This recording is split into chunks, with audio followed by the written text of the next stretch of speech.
Okey, jom kita pergi kepada structure of nephron, tapi lebih tepat lagi kita nak belajar about component of nephron. Apa sebenarnya yang ada pada nephron ni, which is functional unit of kidney. Okay, so a nephron consists of Bowman's capsule, loop of Henle, proximal convoluted tubule, distal convoluted tubule dan collecting duct. Okay, itu sahaja komponen of nephron lah. And then kita tahu nephron ni dia akan ada blood capillary yang akan surrounded the nephron. Sebab apa? Untuk produce air kencing, kita akan tapis kita punya blood dulu. Okay, filter kita punya blood. So apa-apa yang kita filter blood kita ni, dia akan masuk ke dalam kita punya component of nephron yang saya dah sebut tadi lah. So last sekali dia akan pergi kepada collecting duct. Okay. Okay, so untuk Bowman capsule dia berada dekat sini. So firstly darah tu akan masuk dululah. Darah tu sebenarnya daripada mana tadi? Daripada aorta. And then darah tu akan masuk ke dalam kidney dulu melalui renal artery. And then daripada renal artery dia akan masuk kepada arteri yang lebih kecil, kita panggil sebagai afferent arteriole. Okay. So dia akan masuk lah, baru dia akan masuk dalam nephron. Kalau renal artery ni baru nak masuk dalam kidney. Okay. Tapi untuk masuk dalam nephron kita akan guna afferent arteriole. And then darah tu keluar balik sebenarnya melalui efferent arteriole lah. Okay. Okay, so ini Bowman capsule. And then kita ada loop of Henle. Okay, nanti kita akan tengok structure dia lebih jelas. Okay, and then kita ada proximal convoluted tubule.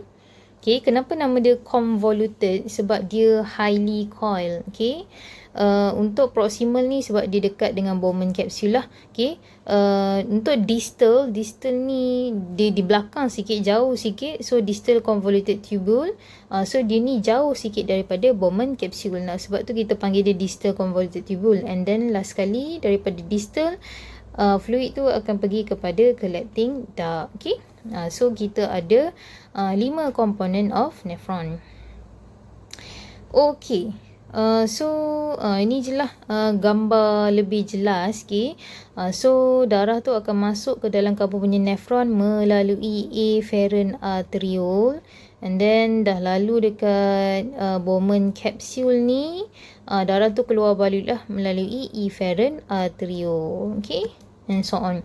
So nephron tadi kita kata kita ada Bowman capsule. So yang ni bentuk macam kapsul ni. And then kita ada proximal convoluted tubule. And then kita ada loop of Henle. And then distal convoluted tubule. And then last sekali kita ada collecting duct. Untuk loop of Henle, untuk yang turun ke bawah ni kita panggil sebagai descending limb. Tapi untuk yang naik ke atas ni kita panggil sebagai ascending limb of loop of Henle. Okay. Okay, jom kita tengok satu-satu apa komponen nephron. So the first one, kita tahu nephron ni made up of Bowman capsule ataupun glomerular capsule. So Bowman capsule yang bawah ni, okay. So darah tu dia akan masuk dulu melalui afferent arteriole. And then darah tu akan duduk dalam Bowman capsule ni, dia akan difilter lah sebenarnya. Okay, so yang coil-coil ni sebenarnya adalah glomerulus. Dia blood capillary juga. Okay, so dah ditapis barulah dia keluar balik melalui efferent arteriole. Itu darah saja. Okay, so component of nephron bukan benda ni lah, yang ni Bowman capsule. So Bowman capsule ni double wall epithelial cup surrounded by glomerular capillary. So blood capillary lah, disebabkan dia duduk dekat Bowman capsule, kita panggil lah dia sebagai glomerular capillary. Okay, function dia untuk filter blood plasma. So kita tahu apa-apa yang kita makan, okay, ataupun someone yang ambil drugs ataupun alkohol, dia akan masuk ke dalam darah juga. Okay, blood circulatory system. So kita akan tapislah benda-benda tersebut dekat kawasan Bowman capsule. Okay, so ada benda yang akan keluar ditapis, ada benda yang stay lah. Okay, nanti kita akan tengok detail lah.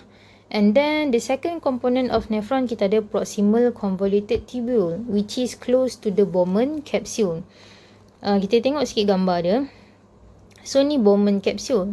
So selepas Bowman capsule kita akan ada proximal convoluted tubule. Okay, kenapa nama dia proximal? Sebab dia dekat dengan Bowman capsule. Kenapa nama dia convoluted? Sebab dia highly coil. Okay, kenapa tubule? Sebab dia tube lah. Okay, bentuk tube.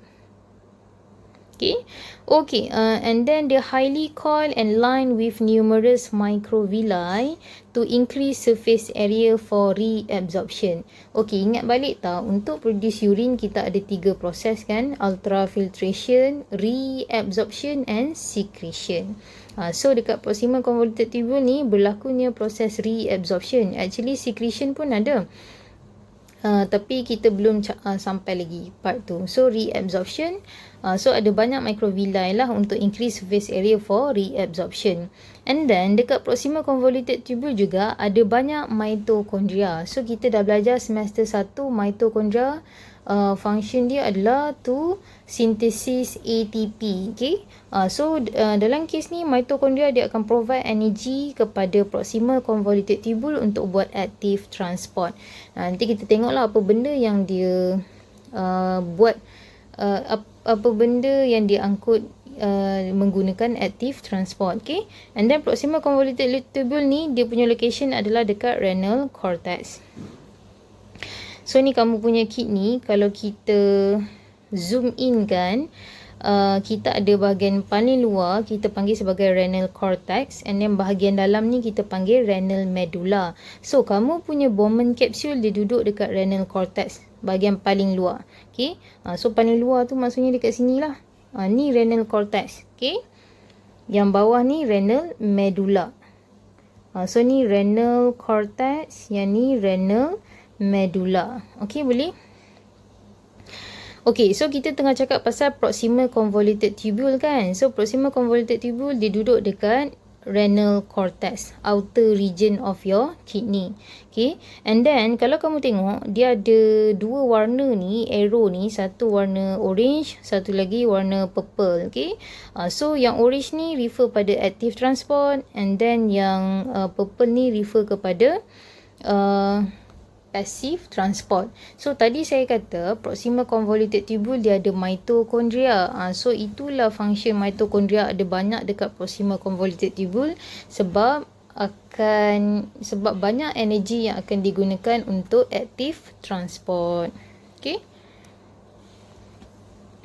and then seterusnya komponen, kita dah belajar 2 komponen setakat ni, Bowman capsule, proximal convoluted tubule. Sekarang ni kita nak pergi kepada komponen yang ketiga, which is loop of Henle. So actually nama dia ni dinamakan sempena nama someone lah. Okay, Henle. Okay, boleh carilah. Saya tak perlu nak explain lebih nama dia tu. Okay, bentuk loop of Henle ni adalah hairpin. Okay, so ada beberapa pin rambut, bentuk macam ni lah banyak je sebenarnya kalau kamu carilah, dan kalau kamu biasa pakai. Okay, bentuk dia hairpin shape, and then has descending limb and ascending limb in the medulla of the kidney. Okay, so kita tahu tadi kidney dia ada 2 distinct region, renal cortex dengan renal medulla. So sekarang ni loop of Henle dia duduk dekat medulla, bukan dekat cortex. Okay, and then untuk yang turun ke bawah ni kita panggil dia sebagai descending limb. Dan untuk yang naik ke atas ni kita panggil sebagai ascending limb. So kalau saya nak refer pada ni, saya suruh label, jawapan dia adalah descending limb of loop of Henle. Okay, itu cara nak jawab dia lah. Okay, dan kawasan ni juga has many mitochondria, sebab nanti kita akan belajar ada berlakunya active transport jugalah dekat loop of Henle. Okay, settle komponen yang ketiga. So kita pergi komponen yang keempat of nephron. Kita ada distal convoluted tubule. Kenapa nama dia distal? Sebab dia jauh daripada Bowman capsule. Tengok memang jauh lah. Kalau proximal sebelah je. Okay, kenapa nama dia convoluted? Sebab dia highly coil, and then tubule sebab dia bentuk tube. Okay, and then distal convoluted tubule connected to collecting duct. So dia connected to collecting duct lah. Tapi kalau proximal convoluted tubule dia connected to Bowman capsule. So jangan tertukar lah And then located in the renal cortex. So once again dia berada dekat cortex. and then has fewer mitochondria. So kurang lah. So kalau soalan tanya paling banyak mitochondria dekat mana, jawapan dia lebih tepat proximal convoluted tubule. Walaupun kita tahu dekat loop of Henle pun ada mitochondria, but it is not as much as at the proximal convoluted tubule. Okay. And the last one of component of nephron, kita ada collecting duct. Okay. So collecting duct ni yang last sekali. Inilah stage paling last kita nak produce kita punya urine. Selepas daripada collecting duct ni, semua urine yang terhasil sama ada high volume ataupun less concentrated ke, ataupun less volume more concentrated ke, semua akan berkumpul dekat renal pelvis. And then terus pergi kepada ureter, and then kamu punya pundi kencing. Okay. So ini last stage lah ni, collecting duct ni. Okay. So dia punya location dekat medulla. So dia bukan dekat cortex lah, mostly dekat medulla.